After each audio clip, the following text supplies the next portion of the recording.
अनुज सुमन और दिनेश का इकलौता बेटा था। वे लोग शहर में रहते थे, इसलिए दिनेश चाहता था कि वह अपनी बेटी की शादी शहर में करवाए। तो वहीं दूसरी ओर सुमन अपने बेटे की शादी गांव की लड़की से करवाना चाहती थी, ताकि वो हमेशा अपनी बहू पर अपनी चला सके। दिनेश, सुमन, ये तुम्हारी कैसी जिद है? हम लोग शहर में रहते हैं और तुम खुद इतनी मॉडर्न हो, और इतनी मॉडर्न होकर अपने बेटे के लिए गांव की लड़की लेकर आना चाहती हो, वह भी ऐसी लड़की जो घूंघट में रहे। सुमन, अगर मैं अपने जैसी मॉडल बहू ले आई तो मेरी बहू मुझ पर ही हुक्म चलाने लगेगी, और मैं नहीं चाहती कि मेरे घर में किसी और की चले। समझे आप? दिनेश, तुम चाहती क्या हो सुमन, और क्या बोल रही हो? मुझे तो कुछ समझ में नहीं आ रहा। सुमन, आपको कुछ समझ में नहीं आएगा, इसलिए आप चुप रहिए और मुझे मेरा काम करने दीजिए। दिनेश, करो तुम्हें जो करना है। शुरू से तो तुम अपनी ही चलाती आई हो। इस तरह से सुमन अपने पति को चुप करवाती है और अपने बेटे की शादी गांव की लड़की पूनम से करवाती है। सुमन बहू, अब से ये तुम्हारा ससुराल है, तुम जानती हो ना ससुराल में बहुएं कैसे रहती है। पूनम, जी माँ जी, मैं सब जानती हूँ। सुमन, बहुत अच्छा, चलो फिर बाहर आ जाओ, पर घूंघट में आना। बाहर तुम्हारे ससुर जी है, पता है ना, ससुर और जेठ के सामने घूंघट में रहती है बहुएं।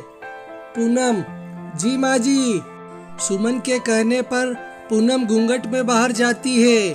अपनी बहू का घूंघट देखकर दिनेश सुमन से कहता है, सुमन, यह सब क्या है? बहू ने घूंघट क्यों निकाला हुआ है? बहू, इस घूंघट को हटा दो। सुमन, ये आप कैसी बात कर रहे हो?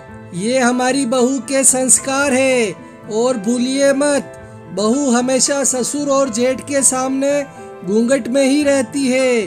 दिनेश, बहू, तुम अपना घूंघट हटा दो, कोई जरूरत नहीं है घूंघट में रहने की। मैं तुम्हारे पिताजी के जैसा हूँ।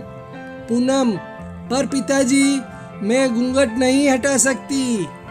माँ जी बिल्कुल सही बोल रही है, ये मेरे संस्कार नहीं है कि मैं अपने ससुर जी के सामने बिना घूंघट के घूमूं। दिनेश, सुमन, तुमने बहू को बहुत अच्छी पट्टी पढ़ाई है, पर मेरी भी एक बात याद रखना, बहू ज्यादा दिन तक घूंघट में नहीं रहेगी, और एक दिन ऐसा आएगा जब तुम अपनी मनमानी नहीं कर पाओगी। सुमन, मेरी खुशी तो आपसे देखी ही नहीं जाती। बहू, जाओ किचन में जाकर हमारे लिए चाय बना दो। शाम हो चुकी है, और चाय बनाने के बाद शाम के खाने की तैयारी कर लेना। पूनम अपनी सास की कही हर बात को पत्थर की लकीर समझकर उन्हें करने लगती है। तो वहीं दूसरी ओर दिनेश चाहकर भी कुछ नहीं कर पाता। दिनेश, सुमन, तुम जो बहू के साथ कर रही हो वह बिल्कुल भी सही नहीं है। तुमने सोचा है अगर कभी मोहल्ले वाले हमारी बहू को घूंघट में देखेंगे तो तुम्हारे बारे में क्या सोचेंगे? सुमन, क्या सोचेंगे? यही सोचेंगे ना, यह देखो सुमन कितनी संस्कारी बहू लाई है जो हर समय घूंघट में रहती है। इस तरह से सुमन दिनेश को चुप कर देती है। अब ऐसे ही कुछ समय बीत जाता है और सुमन अपनी मनमानी करती रहती है। सुमन, बहू, तुम तो उस दिन बोल रही थी कि तुम्हें सब पता है, सब आता है। क्या तुम्हारे मायके वालों ने तुम्हें इतना भी नहीं सिखाया कि रात में सोने से पहले सास के पैर दबाने चाहिए? पूनम, समझाया था माँ जी, गलती हो गई। सुमन, गलती हो गई तो अब अपनी गलती को सुधार लो, मेरे पैरों में बहुत दर्द हो रहा है, आकर मेरे पैर दबा दो। इस तरह से सुमन अपनी बहू को कठपुतली की तरह नचाने लगती है। अब पूनम भी अपनी सास की चालाकियों को समझने लगी थी। ऐसे ही कुछ दिन बीत जाते हैं और एक दिन जब सुमन बाहर आ गई होती है तो दिनेश अपनी बहू से कहता है, पूनम बहू, तुम अपनी सास के इशारों पर चलकर उसके घमंड को 7वें आसमान पर चढ़ा रही हो। तुम्हें नहीं लगता कि तुम्हारी सास तुम्हारे साथ ज्यादती कर रही है? पूनम, पर पिताजी, मैं माँ जी के खिलाफ भी तो नहीं जा सकती। दिनेश, बहू, जब घी सीधी उंगली से नहीं निकले तब उंगली टेढ़ी करनी पड़ती है और तुम्हारी सास प्यार से मानने वालों में से नहीं है। खुद तो वो मॉडर्न बनी रहती है और बहू को घूंघट में रखती है। अपना घूंघट हटाकर अपनी सास को दिखा दो कि तुम उसकी कठपुतली नहीं हो। इस तरह से दिनेश पूनम को काफी देर तक समझाता है। अब पूनम को अपने ससुर की बातें समझ में आ जाती है और वह फैसला लेती है कि अब वह अपनी सास को सुधार कर रहेगी। पूनम, पिताजी, मैं आपकी बात समझ गई, आप बिल्कुल सही कह रहे हैं, पर मुझे समझ में नहीं आ रहा कि मैं माँ जी के खिलाफ कैसे जाऊं, कैसे सुधारूं उन्हें। दिनेश, बहू, सबसे पहले तो तुम अपना घूंघट हटा दो और अपनी सास को जवाब देना सीख जाओ और जैसी तुम्हारी सास है वैसी ही बन जाओ, तभी सुधरेगी तुम्हारी सास। पूनम, वो सब तो ठीक है पिताजी, पर मुझे डर लग रहा है कि अगर मैं माँ जी के खिलाफ गई तो। दिनेश, डरती क्यों हो, मैं हूं ना तुम्हारे साथ। इस तरह से दिनेश अपनी बहू का साथ देता है। अब कुछ दिनों बाद पूनम बिना घूंघट के घर में घूमती है और धीरे धीरे बिना अपनी सास से पूछे घर से बाहर जाने लगती है। यह देखकर सुमन को बहुत गुस्सा आता है। सुमन, बहुरानी, अभी तुम्हारी शादी को 3 महीने भी नहीं हुए और तुमने अपने असली रंग दिखाने शुरू कर दिए। बहुत पंख निकल गए हैं तुम्हारे। पूनम, सही कहा माँ जी, वो कहते हैं ना, जैसा देश वैसा भेष।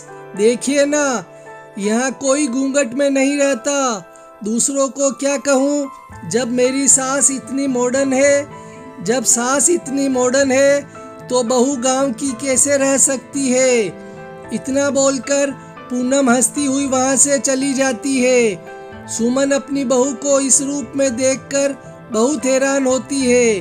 अब समय यूं ही बीतता है और ऐसे ही एक दिन सुमन, बहू, घूंघट नहीं करने से, बाहर घूमने से कोई मॉडर्न नहीं बन जाता। और वैसे भी बहू चाहे कितनी भी मॉडर्न क्यों ना हो जाए, उसे अपनी सास की सेवा करनी ही पड़ती है। पूनम, माँ जी, बहू सास की सेवा तब करती है जब सास को सेवा की जरूरत होती है, पर आप तो मुझसे भी ज्यादा जवान दिखती हो, भला आपको सेवा की क्या जरूरत। पूनम का बदलता रूप देखकर सुमन हैरान हो जाती है। उसे समझ में नहीं आता कि अब वो क्या करे कि फिर से पूनम को अपने बस में कर सके। समय ऐसे ही बीतता जाता है और सुमन का जोर पूनम से हट जाता है। अब चाह कर भी सुमन पूनम को अपने इशारों पर नहीं नचा पाती और खुद उसकी मोहताज हो जाती है। सुमन, बहू, मैं बाहर पार्टी में जा रही हूँ, रात को आऊंगी, मेरा खाना मत बनाना। पूनम, माँ जी, अब आपकी उम्र हो गई है, आपको पार्टी में जाना शोभा नहीं देता। आप जाकर आराम से बैठ जाइए। अगर इस उम्र में कोई हड्डी टूट गई ना तो जुड़ पाना मुश्किल हो जाएगा। सुमन, तुम कहना क्या चाहती हो? पूनम, मैं तो बस यही कहना चाहती हूँ कि शाम हो गई है, अब आपको बाहर जाने की जरूरत नहीं है। याद है ना, अभी कुछ दिन पहले ही तो बिस्तर से उठी है आप। अगर इस बार फिर तबीयत खराब हो गई तो कौन करेगा आपकी देखभाल? अपनी बहू की बातें सुनकर सुमन गुस्से में अपने कमरे में चली जाती है और रोती हुई दिनेश से कहती है, सही कहा था दिनेश जी आपने, इस लड़की से तो अच्छी मैं शहर की बहू लाती। घूंघट वाली बहू आज मुझे ही भारी पड़ गई। दिनेश, कहते हैं ना सुमन, जैसी करनी वैसी भरनी। तुमने अपनी बहू को बहुत नचाया, अब तुम्हारी बारी। सुमन, मेरे साथ ऐसा होगा मैंने कभी नहीं सोचा, क्योंकि अब पूनम अपनी सास को अपने इशारों पर नचाती है, जिस वजह से सुमन को अपने किए का अफसोस होता है और उसे वह सब याद आता है जो कभी उसने पूनम के साथ किया था। और इस तरह से पूनम अपने ससुर के साथ मिलकर अपनी सास को सीधा कर देती है।